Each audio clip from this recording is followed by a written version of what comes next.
Hello, listeners. Welcome to our English program podcast, Kaleidoscope. Listeners, our today's program is a haiku special. Get ready to dive into the surreal world of haiku. We will discuss the art, the skill, the history, and the rich heritage behind the art form haiku. And to discuss this amazing topic, our guest for today is equally amazing. He is talented and passionate about this art form. His name is Kaushal Suvarna. He is a young haiku poet and author who happens to be in the field of IT for a day job, but his passion lies in expression through haiku. He also has a self published book on haiku titled How to Haiku. Also, his works are published in world's major journals like Modern Haiku, Frog Pond Journal, and the Cold Moon Journal. So, as you can see, this is going to be a really interesting session. So, first of all, welcome Kaushal to our program. Hi, hello Gaurav and hello everyone. So, to start with, Kaushal, the obvious question that comes to mind is how were you introduced to haiku? So, you remember the first haiku you read or the first time it impacted you as a reader? So this will be funny and odd to listen because I hated haiku the first time first time I read it. So I've been into poetry since my school days. So eventually I got to know about haiku just through the natural course of things. Mm-hmm. But the first time I read it, I was like, what is this? Because in poetry, you have, lots to hang on to, right? You have the rhymes, you have structures, you have philosophy. Yes. And the very first haiku I read, I don't even remember honestly which one it was, but I'm very sure some of them were from Basho.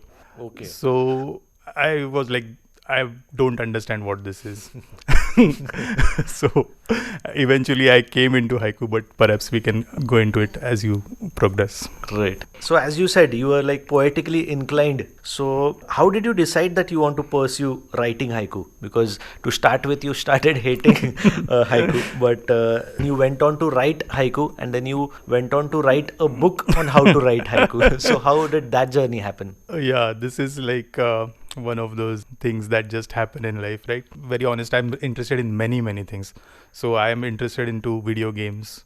I'm interested in badminton. I'm interested in economics. Great. So there's a whole bunch of things that I read.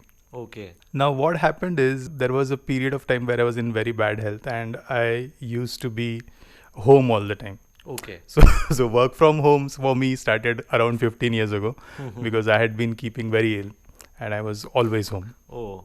So what can you do, right? Because you're just basically sleeping at home. You can't even play because you can't sit that long. So I was reading this and that and ultimately there was nothing to read.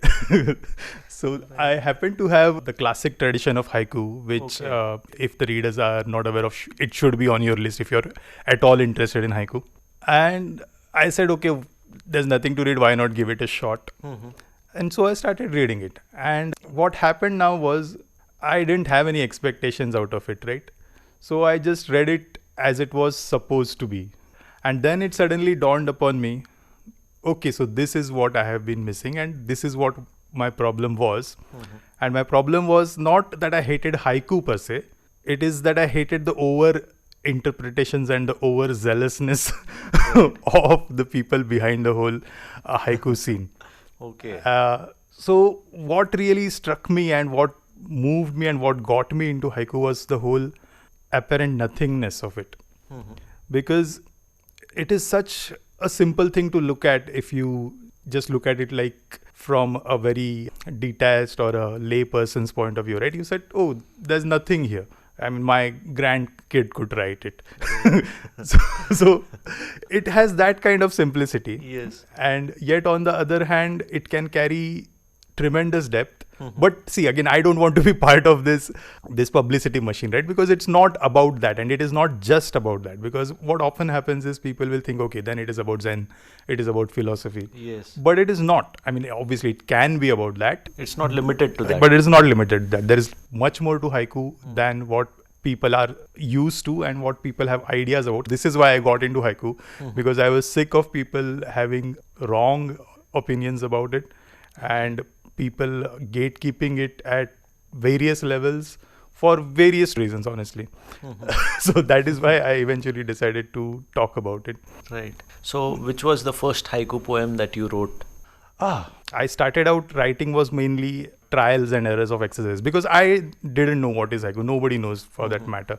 I mean, this may sound arrogant, but yeah, most people don't know even when we are writing what is it that we are doing. So my approach, because I am from a scientific background, right, was to dissect it. So it's a materialist, like reductionist approach, right? Take it to its smallest pieces. So that is what I was trying to do in the beginning. Wow. I was trying to understand by myself what is haiku, because there are no good books, as you are aware. There's no good literature. There's nobody to tell you what to do. Haiku is. Right. And those who are there to tell you, they have very rigid opinions about it. Right. So I decided that I need to understand this by myself. So I read lots of haiku, and I was trying to get to the particles of it. What is it that is clicking here? What are the pieces? So my initial haiku were basically focusing on just one particular thing. So for example, in one haiku, I might be focusing just on the contrast of it. In another haiku, I might be just focusing on the image of it. Right. But I don't know, the first good haiku I wrote, let me try to think of it. This was before COVID, and I posted this on Instagram. Okay. It goes, in loneliness, drowning me out, cicada. And I don't know what, because we are all at different levels, and I don't know who gets what out of this haiku. Right. But to me, it was it captured the essence and the ethos of that particular feel of loneliness and of nature very well. Right. And so much so that there's an artist, a friend of mine who's on Instagram, who's from a totally different part of the world. We had never communicated before that. Okay. And she suddenly reached out to me and she said, "Are you okay?" So that is how I realized, okay, so now I'm getting a hang of it. Oh, wow. So as you said, you were trying to deduce it. So haiku seems like a maths formula. Of course, in your book, you discuss how varied this form is. But do you think that you connect your maths background and this form of poetry? This again is a very interesting question, and to some extent it highlights the problem about understanding haiku as well. Because just like we have ideas about haiku, right? We have ideas about what maths is. Right. And now again, this may sound very funny and perhaps a bit too snobbish of me. By maths, most of us, firstly, we are scared of it. Right. But most of us, what we mean by maths is some method of counting, right? Either directly 1 plus 2, or algebra, or differentiation, or calculus, which are essentially just ways of calculating numbers, quantities, areas, volumes, right? So that is what we understand by maths. And to some extent, what you said, there is a certain formulaic nature to haiku. There are obviously A plus B equal to C kind of things in haiku. But to be very frank, my idea of maths is not just that. But I have an MSc in mathematics, and just like haiku, I had never planned to do anything in mathematics, okay? I just happened to do an MSc in mathematics for reasons. And why it happened is because I have always had a mathematical mind. I never wanted to do an MSc in mathematics or anything in mathematics. My idea of mathematics, I think, would be most closely captured by this quote by Banach. Banach was one of the greatest mathematicians of the last century. And he says, good mathematicians see analogies between things, and great mathematicians see analogies between analogies. Wow. Nice. So this is kind of what I would say not just maths is, but what to some extent haiku is. Because in haiku, you are trying to communicate something, or you are trying to find the relation between something, and which is what often causes, everybody who has heard anything at all about haiku knows that there's this aha moment about haiku, right? And why that happens is because the writer has connected something to something else which you never expected. Right. And that to me is a very mathematical ability. Great. To be able to perceive those analogies between things. Great. So the right time to talk about what is this form of haiku, and are there any types? You can explain it to us with some examples as well. Yeah, so at its very simplest, you would say anything written in 3 lines can be a haiku, right? That is the basic formula. Yeah, that would be a very, not necessarily right, but a very base kind of definition. Right. Put anything into 3 lines and becomes a haiku. So, of course, that is a very wrong definition, but just to get things started. Yes. So then what happened is because of the way haiku is written in Japanese and because of the way it got translated into English, we have come up with this cultural acceptance that a haiku should be in 3 lines, with each line having 5, 7, and 5 syllables, to totaling to a number of 17 syllables. So this is the generally accepted norm. But like many things about haiku, this is a not necessarily, I wouldn't say it's a false assumption, but it's not necessarily true either. Yes. And but let's assume that this is the classical definition. Having said that, nobody does that today. Not only in English, but not even in Japanese, and other people are nowadays have a lot more free verse kind of thinking about haiku. Right. Of course, that is not to say that nobody writes haiku in 575. There are many even reputed journals which demand it. Okay. So that is definitely true. I personally believe that's not the point, though. I mean, it's not only not exactly true, and I talk about it to some extent in my book.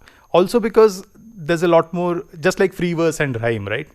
You don't have to rhyme, or you don't have to have every poem in a particular meter. Yes, right. That is where free verse changed and democratized, I would say, Yes. poetry, right? Because till then poetry was very formal. Right. And then it came into the hands of everyone. So to that same point, haiku also has been democratized a lot, especially after the, I would say, 1920s, 30s. What we call modern haiku now, which is not really modern, which is still, I think, has been going on for 70 years or so, has already done with that. I mean, nobody seriously writes in 17 syllables or 3 lines. Nowadays, you can have haiku in 2 lines. You can have haiku in 1 line, so which is called a monoku. And in that case, it is obviously much shorter than 17 syllables. So there are many things to it. Then there are haiku related forms, which is like if you have a picture and you write haiku related to that picture, image. Right. So that is, I believe, called a haibun. Then there is another form, which is you write a haiku in 3 lines and then you add on to it or support it or make a conclusion of it in 2 lines. So which is called, I believe, a tanka. And there are other things. And yeah, coming back to haiku itself, right? Haiku itself was not an individual piece of poetry at all. It used to be part of a longer poem.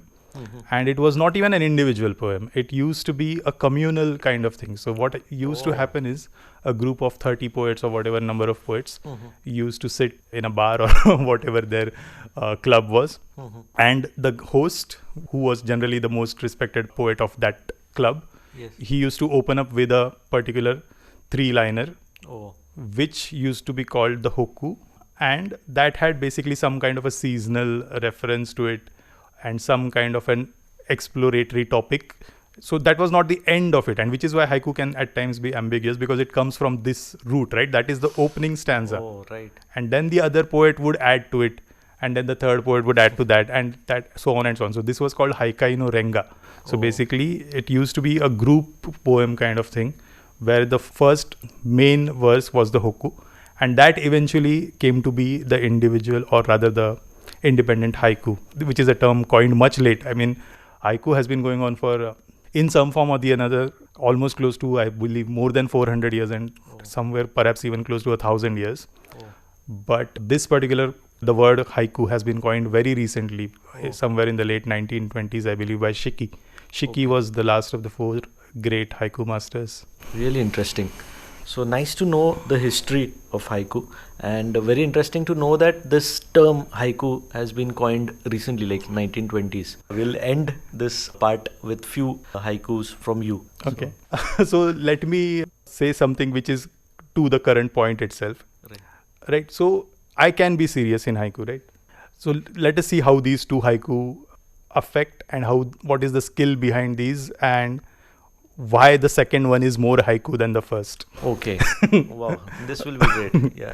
Okay. So the scene here was, I was looking at some rain lilies. I hope people know what rain lilies are. They generally bloom as soon as it rains. So there was very heavy rain one day, and this thought came to me, and the haiku goes like this. The lilies bruised pink, hard rains. So there's this tension between the rains being too much, and even though the lilies have bloomed, I have used the word bruised to show that effect of nature, right? That it can be hard. Yes. And obviously if you go into it, that can lead to multiple inferences on art and the nature of suffering and all of that.